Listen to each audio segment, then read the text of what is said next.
Today's video is a bonus video to the 5-part series we made when we converted our Jeep Wrangler into a Toad.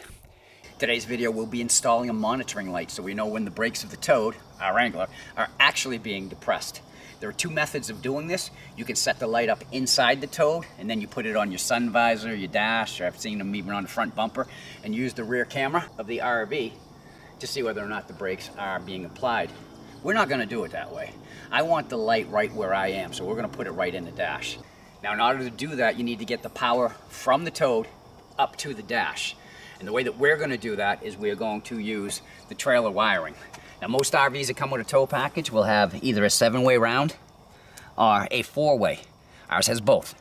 If you have the 4-way and you want to do it the way we're doing it, you're going to need to run a wire from the dash all the way to the rear, change that 4-way out to a 6-way. If you have a 7-way, you're in luck because the wire is already run right up to the dash, so it's going to be a simple install. We'll show you how we're going to do this right now. We only need these 3 items for this modification. Starting on the right, that's some 16-gauge wire, followed by an LED light we'll be putting in the dash of the RV, and on the left is a brake controller wiring harness. Because we have the 7-way on the back, our RV is pre-wired for a brake controller. What we're going to do is we're going to plug this into the connector and pull our power for the monitor light from it. That way there, if we ever want to pull a trailer behind us that has electric brakes, we just unplug this harness and plug in another harness with the unit, and we're good to go. It's that simple, and we do believe that this will work with most supplemental braking systems. However, check with your manufacturer because... Caution, this is not meant to be an instructional video. We are not professionals. We are just Jeep owners attempting to modify our own Jeep. We are not responsible for anyone attempting this modification on their own. WeRmudfun! This is that wire that I had added when we cut the wire coming from the cold side of the brake light switch. Now, even though the brake lights no longer come on unless the engine's running, power still does come out of that brake light switch. I'll show you right now. Every time you step on the brakes, there is power. Ah, cool. So what we're going to do, I need to extend this line. We're going to run it out to the 6-way plug receptacle in the front of the Jeep. Now, we recommend before you do this, you pull the fuse for the brake lights. On our particular 2017, it's M1, which is right here. It's a 15-amp fuse. Pull it straight out. That way there you can't blow the fuse. So we brought the wire through where the clutch would go if this was a manual. Same way that we brought this wire through. So what I've done, I've already stripped off the end, putting on the butt connector.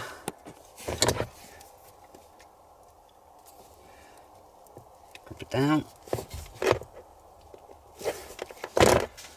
Make sure it's tight. Then take the wire coming from where you added it to the brake light switch wire.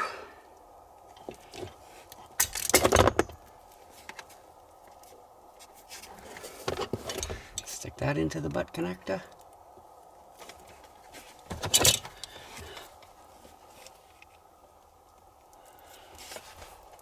Clip it down.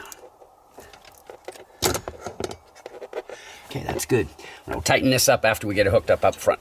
So now that we have the wire out, what we're going to do is we're going to team it up with the wire going over to the fuse box for the brake light relay. We have the 2 wires in the wire loom coming from the passenger compartment going through the firewall. Then we ran it across the firewall to the passenger side, and then towards the front of the vehicle. Right before the fuse box, we separated the 2 wires. The one on the left goes into the fuse box for the brake light relay. The one on the right is the one we're currently working with to get down to the 6-way receptacle. We continued that along, going around the air cleaner, and then ran it down. So we ran it down from the engine compartment and over the top of the frame, and you can see where we tied it into this other wire loom right under the radiator. That wire loom contains the wires we originally ran to the 6-way receptacle. So what we're going to do now is pull the 6-way receptacle out, and we will be hooking in the brake monitor light wire. All right, so we pull the receptacle out. That's our wire. We're going to be using this terminal here. This is the brake controller output, and look, you can get these online. Just burn it off. It's a lot easier so you know where everything goes. But you want to definitely use this one. Trust me, it's going to be so much easier when you hook the LED light in the dash of the RV. So just loosen the screw up. Stick it in. Trying to work around the camera. Just tighten it down, make sure it's nice and tight. This is the back side of our receptacle. We have the rubber boot pushed on as far as it will go. And we have the wire loom going into the other end of the rubber boot. We also taped it off because we want a nice tight seal. You don't want water and mud getting in there because, well, it could mess with the connections. So we put the fuse back, we tied the wires up. Now it's time to go to the RV. Now it's time to use the other 2 items out of the 3. Hooking it up in the RV should be easier than hooking it up in the Jeep was. So what we need to do, this is a brake controller harness. We do not need this end, so we're going to cut it off.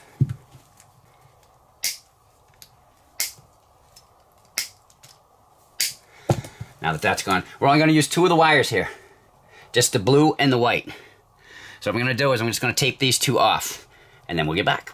Blue and the white wires, the one I said we're keeping. These 2 I individually wrapped and then wrapped them together because they're not to be used. They do occasionally have power running through them, so when you secure them in electrical tape, make sure they are secured.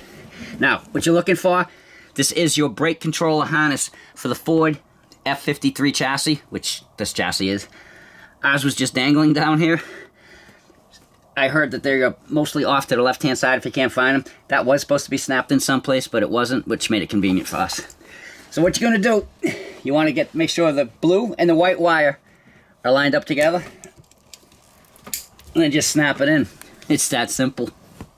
Before we commit, we just want to make sure that all our connections are correct. So I have the ground going to the ground, and then Cheryl's going to step on the brake in the Jeep, and the trouble light will light. Honey, you ready? Step on the brake. Braking. Seriously? Yes. How come we have nothing here? Oh, what the heck? Just wanted to cut in for a minute for those of you who are wondering if Cheryl and I ever run into any complications while doing these videos. Of course we do. Yeah, once or twice or 3 or 4. This one kind of threw us for a loop, though. We were not sure what the problem was. We tested all the connections in the Jeep. In the RV. We even tested the coil connector that we plug into the 2 vehicles. The one thing that we did not suspect ended up being a culprit, and that's the 7-way to 6-way adapter. I know what you're thinking. Why don't you just buy another one? Well, we're inquisitive, and it was already broken. Couldn't break it anymore. And we're cheap. So we took it apart. First thing Cheryl noticed was there was no color coding to the wires inside an adapter at all. And the brake controller and 12-volt wires were backwards. So we unplugged them and put them in their respective places. Did it work? I don't know. Let's get back to the video. Here we are again. I hope we're going to get better test results than we did last time we tried this. Cheryl is sitting in the Jeep, waiting for me to tell her to hit the brakes. Hi, everybody. I have it hooked up the same way. I have the ground to the ground. I'm going to lay the blue wire on the test light. When I tell Cheryl to touch the brakes, we're going to hope it lights this time. So, wire is on the test light. Honey, hit the brakes. Braking. All right. We have a perfect connection. Yay.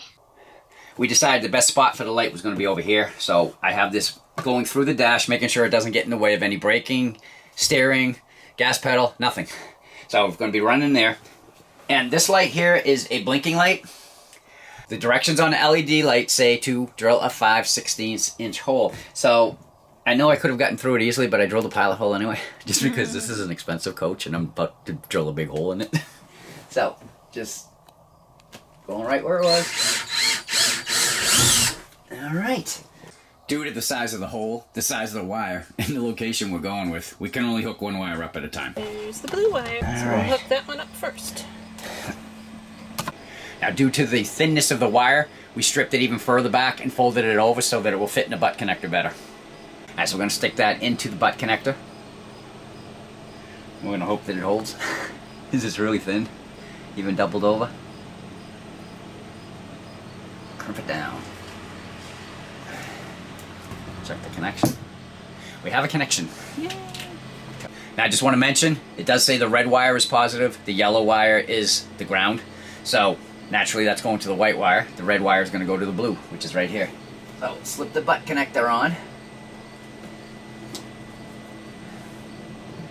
Grip it down.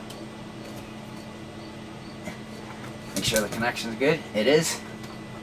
And shove that through. Then I got to go down and pull the white one. There's the white wire. Wow, honey, you move fast. Yeah, we're just speeding this section up because hooking the yellow wire up is the same as hooking the red wire up. All right. Now, force that all back in there.